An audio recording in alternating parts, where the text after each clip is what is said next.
embattled Congressman Matt Gaetz. Matt Gaetz was one of the very few members in the entire Congress who bothered to stand up against permanent Washington on behalf of his constituents. Matt Gaetz right now, he's a problem for the Democratic Party, and he can cause a lot of hiccups in passing of laws. So we're going to keep running those stories to keep hurting him. If you stand for the flag and kneel in prayer, if you want to build America up and not burn her to the ground, then welcome, my fellow patriots. You are in the right place. This is the movement for you. You ever watch this guy on television? It's like a machine. Matt Gaetz. I'm a canceled man in some corners of the internet. Many days I'm a marked man in Congress, a wanted man by the deep state. They aren't really coming for me. They're coming for you. I'm just in the way. Welcome back to Firebrand. We are broadcasting live out of room 2021 of the Rayburn House Office Building on the Capitol Complex in Washington, D.C. Thanks for watching us on the live stream on Getter. We see you from Texas. We see you from Missouri. Thanks for joining in on YouTube from Pensacola, Florida.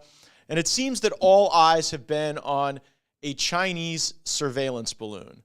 Some called to capture the balloon, some called to shoot down the balloon. You had General Milley wanting to know the balloon's pronouns. I think Eric Swalwell wanted to date the balloon. AOC thought that the balloon wanted to date her. And the Secretary of Defense, Lloyd Austin, thought the balloon was a symbol of white supremacy. So we're going to zoom out a little bit and assess what the balloon says about China and about us. And what are the real threats we're facing going forward? On Meet the Press yesterday, Chuck Todd had a clarion moment while interviewing Mayor Pete Buttigieg. Take a listen. You know, what's interesting about how the Biden administration has conducted its manufacturing policy and foreign policy with China, how the Trump administration did, and in that sense, there hasn't been a lot of disconnect between the two administrations. Is this an admission that the 30 or 40-year Western consensus that said, hey, if we bring China into the economic system, it's going to defang them? It had the exact opposite effect, didn't it? Well, you know, whether it's Western engagement with China or whether it's Europe's engagement with Russia, there have clearly been a lot of lessons in recent years that engagement alone does not yield comfortable partnership and easy acceptance of a rules-based international order. And each of those struggles obviously is different, but I think some of those patterns do overlap. So amazingly, Chuck Todd is right about this. The bipartisan consensus in Washington for generations has argued that if we bring China closer to America through trade and economic engagement and diplomacy and global legitimacy, that they would be more like us. But China has not been defanged, as Chuck Todd would put it. We saw that last week. Instead of China becoming more like the United States, we have become more like China. We have fused business and government, ignoring the innovation dividends of a truly free market. Look no further than big tech, but also big pharma, and even the healthcare industrial complex. They all prove this point. We have created a de facto social credit score in this country where everyone in government, from the White House to the Department of Homeland Security, even the FBI, they're trying to shape political viewpoint online. Sounds a lot like China. And if you don't comply, it's the digital gulag for you. Now, it's easy to get the American people riled up over a giant balloon. It was observable to the naked eye at some of the places, even around 60,000 feet. But I couldn't help but feel a bit frustrated. Politicians and pundits rage at the balloon, but 1 in 4 Americans uses TikTok. We know TikTok is a Chinese Communist Party surveillance tool. Take a listen to our discussion about TikTok with technology executive Gavin Wax from a prior episode. Take a listen.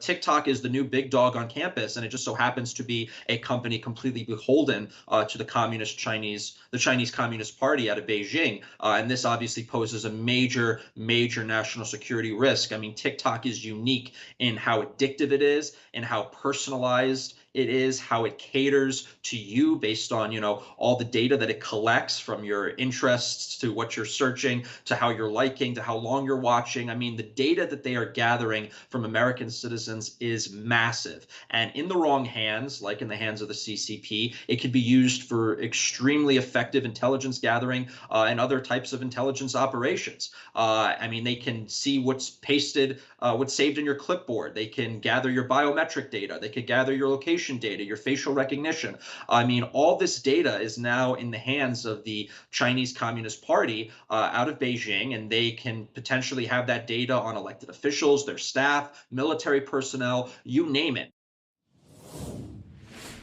That should terrify all of us. And if TikTok isn't scary enough because it's in our pocket instead of in our skies, how about the surveillance devices that our neighbors, our family members, and even our local law enforcement fly over our skies on behalf of the Chinese Communist Party? The story starts with DJI drones. DJI drones constitute more than half of the drone market in the United States. Our own Department of Homeland Security tells us that the CCP uses these drones and our desire to use them in law enforcement to gather key information regarding how to attack and harm us. So they give these low-cost drones to our local police forces, sometimes our state law enforcement, and then as those drones are performing the functions directed by American law enforcement, they're actually sending data back to the Chinese Communist Party. That's not a conspiracy theory. That's in our own Department of Homeland Security's reporting. Now, according to an additional report last year in The Intercept, quote, the New York City Police Department, the largest police department in the country, is continuing to use surveillance drones made by a Chinese company that the U.S. government has made moves to ban, labeling it a national security threat. That may provide U.S. critical infrastructure and law enforcement data to the Chinese government. Albert Fox Kahn, the executive director of the Surveillance Technology Oversight Project, or STOP, a group that advocates against mass surveillance, said the warnings about DJI are just one of many concerns around the NYPD's handling of data that the department gathers directly or in conjunction with private technology companies. Quote, there's a lot of uncertainty about the ability to protect the data they're collecting on New Yorkers, and no clear reporting if that data is compromised, close quote. Now, that was Kahn pointing to a recent hack of the city's law department. The possibility that some data might end up in the hands of foreign governments is alarming, he added. That can be a real risk to New Yorkers, and there are plenty of New Yorkers, including a lot of democracy activists, who have a reason to be particularly fearful of the Chinese government. That is the report from The Intercept. So tomorrow, Joe Biden will give the State of the Union address, and I'll be in attendance because whether I agree or disagree with President Biden, and I most often disagree with him, I respect the State of the Union and the office of the presidency far more than the Democrats who disgrace themselves and our country with multiple illegitimate impeachments of President Trump.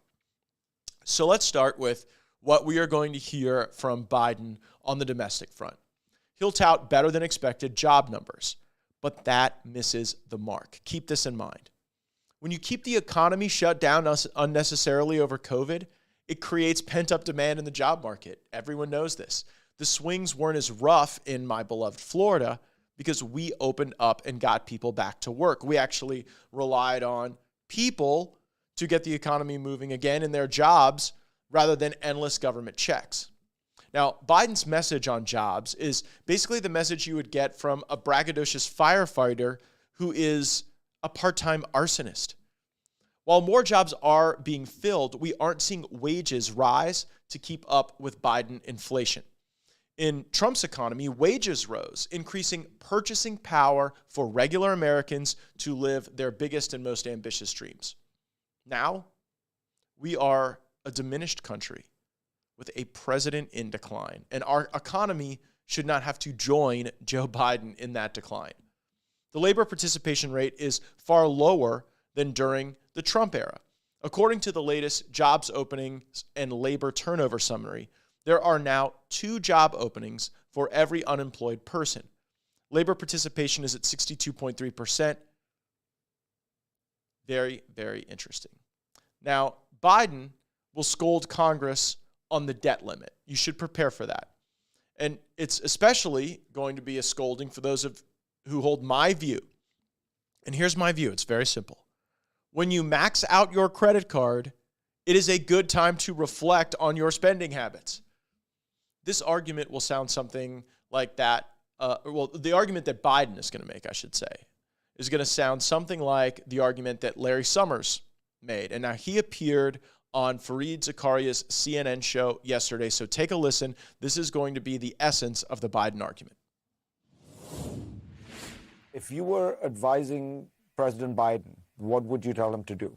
I would advise him that it's not a viable strategy for the country to default on obligations, whether it's interest obligations or obligations to pay contractors or obligations to pay federal workers or obligations to pay Social Security benefits, that's the stuff of banana republics, and that he's not going to engage in any of that stuff.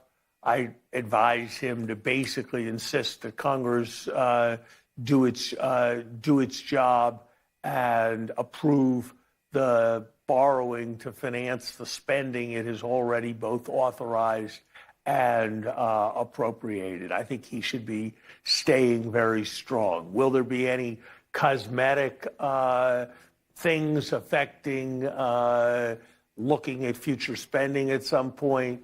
Maybe there will be, but fundamentally, this is not something where there should be bargaining. You can debate who will win the game of chicken. What you can't debate is that the American people will lose.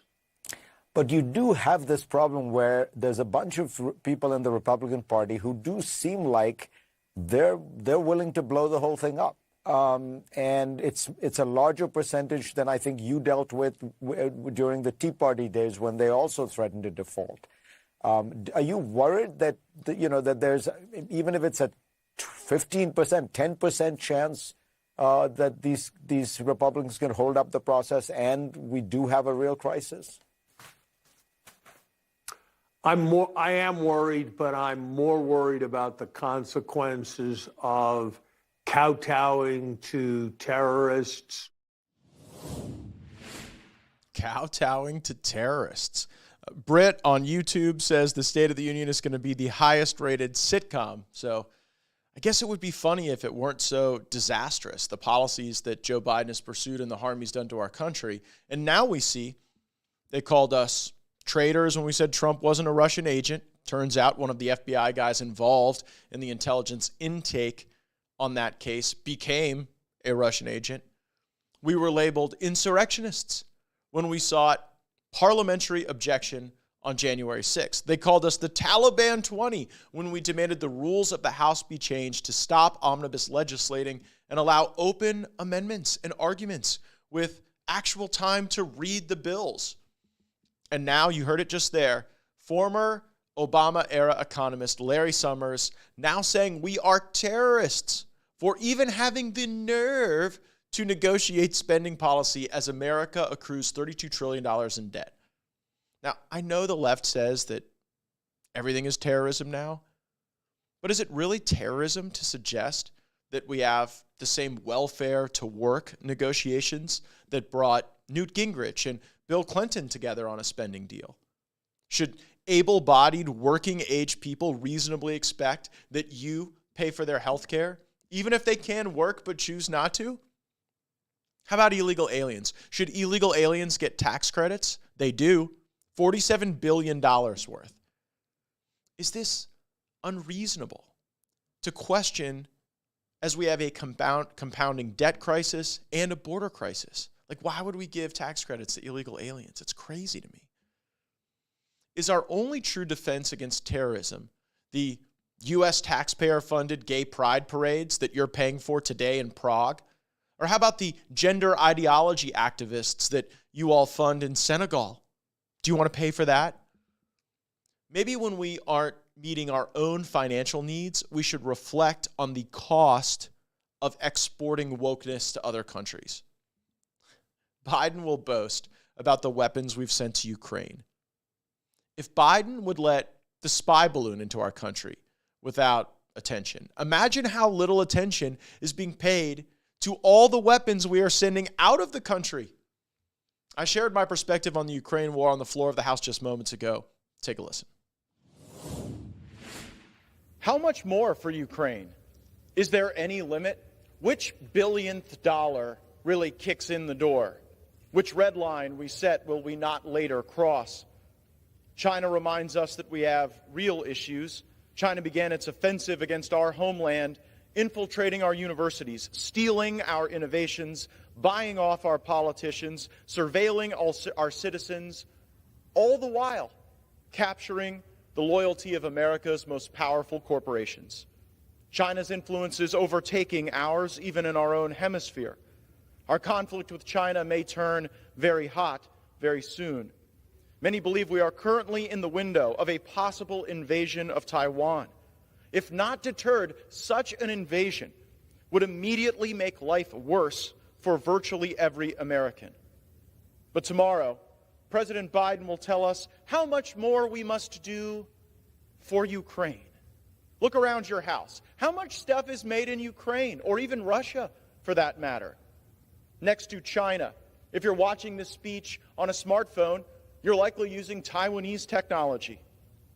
So why Ukraine? A country that just rounded up dozens of senior leaders in its government over overt corruption. Perhaps the answer is as simple as the Hunter Biden life motto: a grifter's got a grift. But the amount of money we now pour into Ukraine makes Burisma's wildest dreams of wealth through Biden family influence seem meek by comparison. Defense contractors need there to be a war going on somewhere, whether the arms end up in the hands of ISIS, the Taliban, the Azov battalion, or on the black market. They get rich in the business of weapons supply, but only when there is weapons demand. A serious nation would never let foreign interests abroad or special interests here at home dictate its foreign policy. The interests of our countrymen must morally compel our greater attention. And as the war slogs on in Ukraine, the benefits to Americans are unclear. Bandits in the Sinaloa Mountains hurt more Americans than the men in Crimea. But foreigners come to Washington to lecture us about spending our constituents' money on a conflict thousands of miles away. And my colleagues are eager to oblige. On this floor, Zelensky's demands got bipartisan standing ovations from most. Stingers, HIMARS, tanks. At first, we said no to all of these things. President Biden even said that some of these things might lead to World War III. And then yet we sent all of them. F-16s are likely still. Lockheed Martin sure is confident that Ukraine will get F-16s. They told the Financial Times recently that they are already ramping up production. Create demand, provide the supply. This is escalating, and we are placing trust in leaders who do not deserve trust. John Kirby, the Pentagon spokesman, who assured us that the Afghan military would withstand the Taliban offensive, now says that there is no risk that Putin will go nuclear. The risk of miscalculation in Ukraine is much, much higher than getting it wrong in Afghanistan. A nuclear war between Russia and the United States would end human life as we know it. And yet Biden is doing everything possible to provoke such a disaster. And for what? The actions we are taking are not going to end the war in Ukraine. In fact, we are probably prolonging the killing. Tens of thousands of Ukrainians and Russians will die this year because Congress feels good when it sends instruments of death and billions in cash. Many dollars sent for the war in Afghanistan ended up in bank accounts in Switzerland and Dubai. To where will we trace the bounty of Ukrainian grift? This war could end tomorrow if we pursued negotiation, but Biden refuses. Not only do we arm the Ukrainian military, we pay their politicians' salaries. The $113 billion in aid included funding the Ukrainian government. We can and must push for peace, You don't really hear that from many people these days, with the exception of President Trump. Trump is right to recognize that we are on the brink of World War III and that immediate action for peace is necessary to stop disaster. Unfortunately, there is a bipartisan coalition working to continue the war. When Elon Musk proposed a peace plan, Nikki Haley attacked him, saying we, quote, shouldn't push our weight on them. That is, of course, nonsense. We've pushed billions of dollars on them. We can simultaneously pressure North Korea and China from supplying Russia. The gentleman's time has expired. And ought to do so. Thank you. I yield back. We are back live, and the live stream is fired up. Aliens and Space Girl on Instagram agrees we have to go after TikTok. Another Facebook user said that they weren't really looking forward to Biden's speech, but they were going to use a margarita to get through it, to get to the Sarah Huckabee Sanders response. That should be pretty epic. And Gabrielle says that Joe Biden is a good man and that I am a POS on Facebook. Everyone's entitled to their opinion. We're glad that you're watching. And it does seem that I am the extreme MAGA Republican that Joe Biden is warning you about. But whether it's less spending at home or more adherence to America's interests abroad, I don't think my argument seems so extreme. To me, it's extreme to fund a war against a nuclear power oceans away. That seems legitimately extreme. Tend to your own garden, your own country first, and we have challenges here in our country. To me, it's extreme to know that our debt financing costs will soon exceed the budget of the Pentagon. We should do something to stop that. Seems like a common sense approach to spending. So the perspective of new lawmakers in Congress is always one that we follow. You'll recall prior Firebrand episodes where we've had Eli Crane and Ana Paulina Luna, two of the best.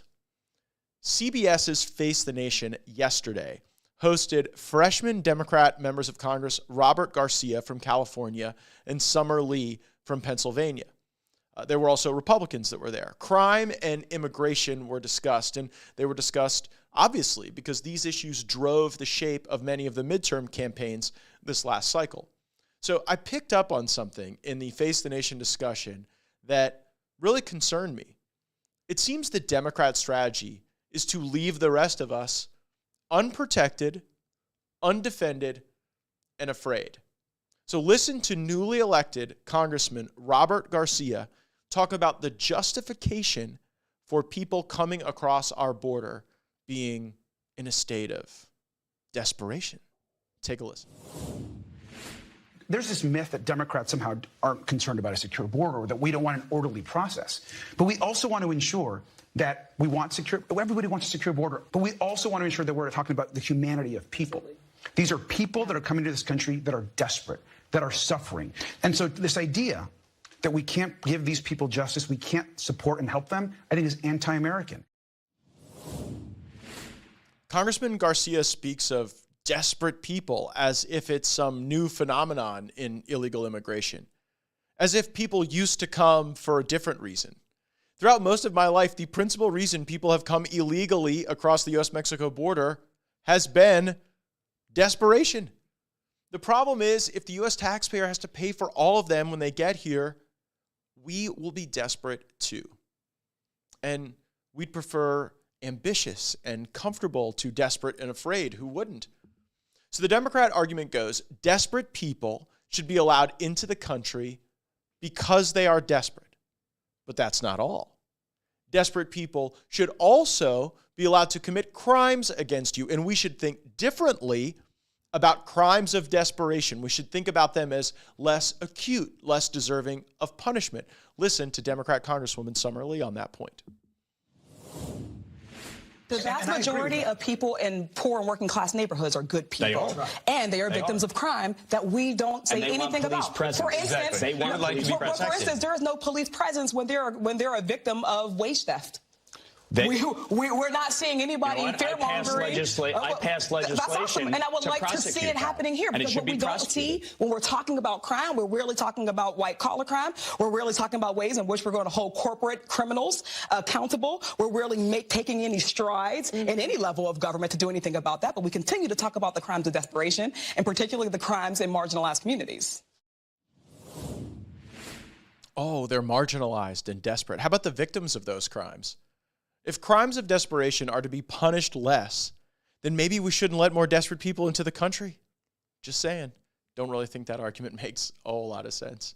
While we've been broadcasting the show, the Ukraine caucus has sent around the Ukraine ribbon for folks to wear during the State of the Union. I will not be wearing the Ukraine ribbon. It was quite something when we had the Ukraine flag displayed by Zelensky on the floor of the Congress. It was like Democrats finally found a flag they were willing to stand up for.